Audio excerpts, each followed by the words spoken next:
Our next film is Robocop. Let's get right to it. Please help me welcome the director of Robocop, Jose Padilla. A nice round of applause for the lovely and talented Abby Cornish.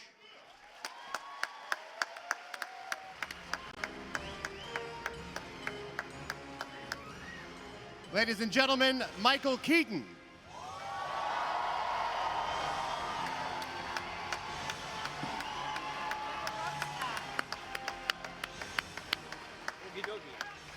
Mr. Samuel L. Jackson.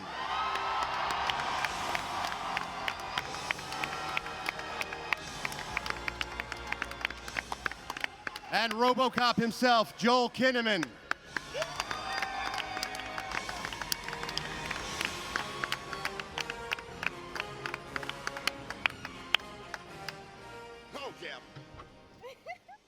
Robocop is a beloved film. What made you want to reimagine it in a modern-day setting? The fact that it's a beloved film. Listen, Robocop is a brilliant film. I saw it in '87. I was way younger. It's just a film you cannot do again. I mean, we didn't try to redo the same Robocop because it was perfect the way it was.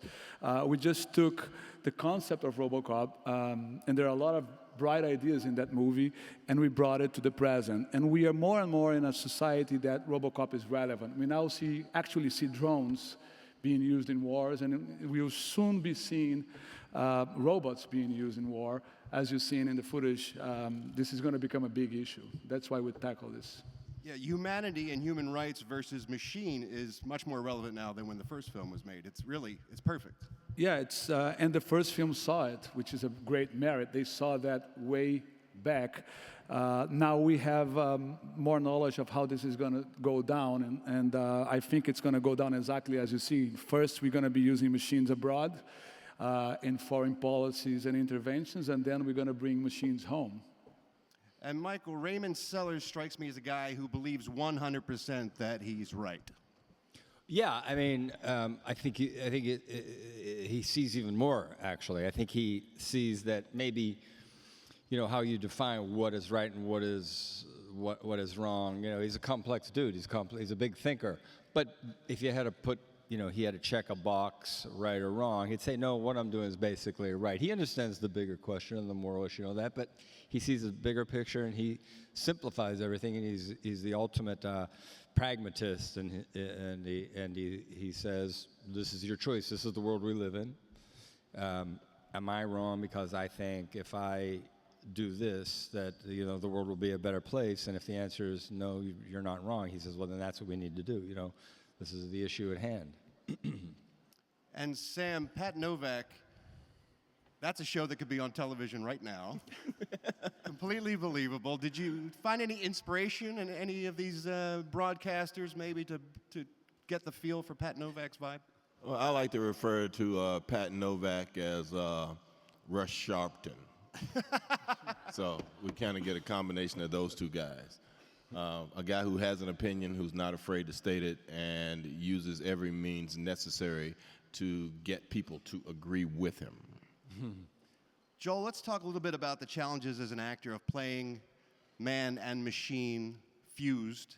Not a lot of roles like that out there. How did you work towards achieving that? Well, a big difference from the original to our version is that Alex doesn't die. They managed to save his life, and he's amputated from the throat down, pretty much.